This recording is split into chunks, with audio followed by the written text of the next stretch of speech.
Want to know how you can highlight every other cell in Excel? Well, then check this out. First, select your data range. Then, inside the Home tab, click on Conditional Formatting and select New Rule. Next, we have to select the rule type. Use a formula to determine which cells to format.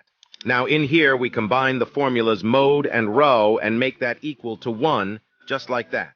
All right, now before clicking on OK, we go to Format, click on Fill, and in here we select a color. For instance, let's choose this green right here, then click on OK, and on OK again. There you go. Now we have highlighted every other cell. But wait. Since you are still here, let me show you an even better solution. Instead of going through these steps, you can just click inside your data set and use the shortcut Control plus T to transform it into a table. And there you go.